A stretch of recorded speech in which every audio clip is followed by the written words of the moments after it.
obboleessa koo firaankii kana yeroo hojjettu ati inni firaankii kana kennite utuu nama diina koo taateeti wallaahi baay'een sitti mufadhan garuu nama wal jaalannu gatii ta'eeti dhiifama si godhan jira nasihaadhaaf utuu wanni kana caaltu ta'e rakkoo qabu garuu mucuusi maatii na jalaa miidhee jalqaba irratti kabajamtuu haadha manaa gosa Samiraa an Mubaarak jireenya keenya jijjiiruudha maallaqa namaan irra jiru kafaluudhaafan biyya Dubaay dhufe malee dubartii wal jijjiiruudha yookiin immoo algaasii bitame irra dubartii fidee ibsuudhaaf miti kanan as jiru akkas takka na hubattu barbaada inni lammaffaan immoo ani qobaa kiyyan gala qobaa kiyyan oolaa qobaa kumbulaa nyaata nyaataayyuu nama amanuu dhabee manatti hojjetadhee nyaadhaa kanatti na beetti viidiyoo baradheen isiin anaasaa waxii hojjetadhaa waan godhaa akka biraatti na argite jalqaba irratti Samiraa dhiifama wannichi mucaa obboleettii dhuma kee ulfa lakkuu qabduu fi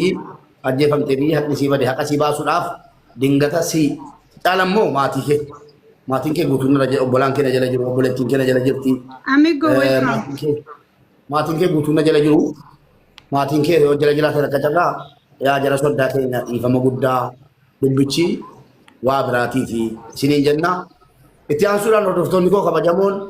waan kana mufattan nasihaadhaaf waliin sagalee taana filannochiin taane malee dubbichi milkaa'aadha. Isinii galee filannochiin taane malee filannoon itti filatame tuu hatu. Amigo welcome. Ergatu. Birrii Mubaarak birrii hate jedhame silaa bareeda ture akkasitti dhiifama godhaati dhimma obboleettii keenya taqa dhabdee taqa si baasuudhaaf firaankii nama tokko gochuu qabna jedhamee an filatamee isatu ofirraa iyya isatu uummata kakaasa isa goona jedhamee filatamuun gaarii ta'e kee utuu maallaqa jedhamee immoo silaa saatii ana gabaan kan inni hordofaa jiru dhimma maallaqaati Mubaarak maallaqa nyaati tu jedhame silaa hin bareeda maaliif ijoolleen na beeku kan hin nyaanne ammas saatii kana waa'ee maallaqaa ture galatooma dhimmichi dhimma nasihaati maatiin haadha manaa kootii viidiyoon sin hojjedha haadha manaa koo kabajamtuu viidiyoon sin hojjedheen bakka abbichaa bu'ee dhiifama si gaafadha isin warri sagantaa qopheessitan galatooma akka barbaadeetti qopheessa. Amigo erga brother. Akkasuma gaambiree itti nutilleen beekee waan takka haadha mana keetii kabajamtu Samiraadhaan warri waan kana oofaa jiru maaliif jennaan waan hundi biyya takka takka beekee hoggaa waan takka gootu maaliifin godhaa akkamittiin godhaa eessattiin godhaa fi eenyu wajjin godhaa laalachuu qabda waan ta'eef Mubaarak nama firaa dubbatuu danda'u nama dubbis firaa deebisuu danda'u nama koonfidensii qabu nama ijallaafne nama kana dura dhaabbatee firaa dubbii kana deebisuu danda'u waan jaamuu irratti xiyyeeffataniiti isa filatan. Justice for Nasihat Ziyaati amma dubbiilla. Akkasitti kun ta'e kanaafuu rabshaan isin jidduu dhufuudhaaf Mubaarak dhiifama guddaa isin gaafannaa. Anillee akkasumatti haadha mana keetiitillee inshaallah dhiifama jennaan gaasmaanuu akka nama wanta na keessatti wanna jeetti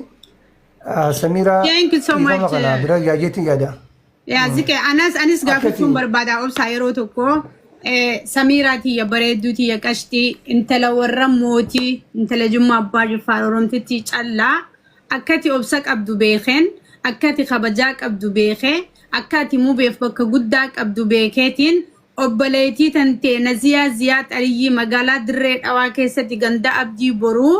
mootummaa liyyuu haayilii naannoo shanii dhufee nurraa ajjeesee haynisii ukkaamamee jira. Hawaasni Oromoo guutuun akka dhage'u Justice for Nasihat Ziyaad jechuudhaaf firaankii Mubaarak musammaa goone malee Mubaarak qulqulluu akka bishaaniiti haraamii fi halaal nama beeku takka dhalaa Oromoo dubbachuu fi dhaabbachuu fi malee cubbuu fi safuu irra dalagee hin beeku. Wantummaa Mubaarak filadhe waan inni mirga dubartootaa hedduu eeguu fi firaankii kana anaatu filatee obboleeyyan keenya ilmaan Oromoo kan nasihaaf sagalee ta'u.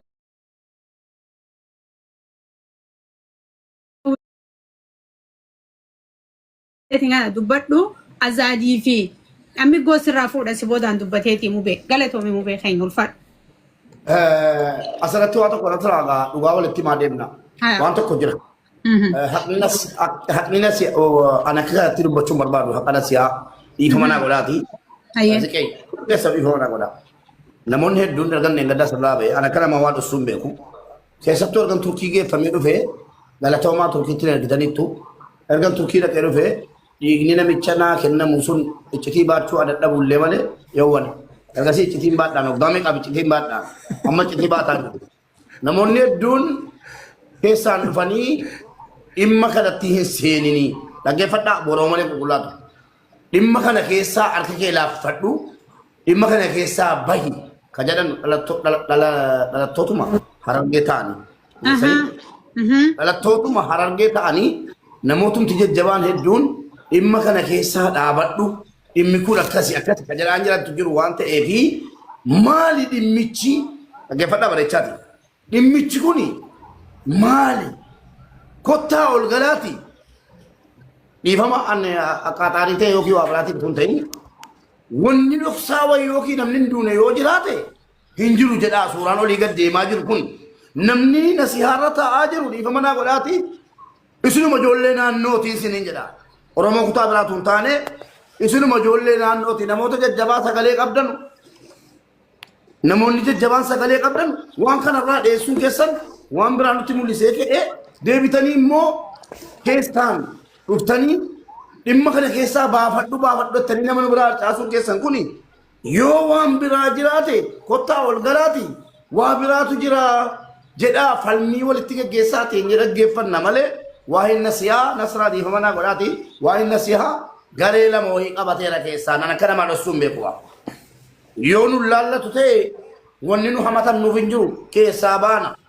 yoo immoo dhimmichi dhugumatti mucaan duute ta'e mucayyoo intala Oromoo duutee jirtu nu jalaa ajjeefamtee jirtu wareegama bultiitti kafalle ammana bultiitti kafalee jira wallaahi billaahi warri kun anaasaan jirtu wallaahi laaziim kaleessa ilmaan tuna qabeeroosi mucaatti kennitee ila mucaa kee jiraase anarraa waan qabdu ammarraa kaaftee us jettu hiriyoota qonna bira ture rakkoon qabu wareegamatti kafalus araarfadhus rakkoon qabu garuu wanni kun maali iccitiin jiru suni dhageessanii dhiifama naa ta'a malee siqee iccitii wayi jira tolle Ammi gosi hima koy ammi koy koree fala barbaaddu nasihaa kana nama isin dura dhaabatu yookiin immoo waan kana faalleessutu isin keessa jira maaliif waan kana hin baanne nama 5 irratti haa ta'u 50 irratti haa ta'u mooti nasihaatu intala Oromootii miti moo tarii Somaalee taanaanii akkana gootan moo lakkiin moo intala Oromoo taate dhiigni isii kun hawwaalamu warra barbaadu jira moo dhimmi kun waa makatee jira moo rabbii yoo sodaattan kottaatii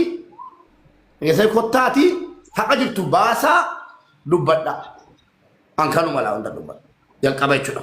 yoo immoo lakki isin immoo waan beektan qabaattan isi qe'e dubbii akkas ta'e maaliif beektaa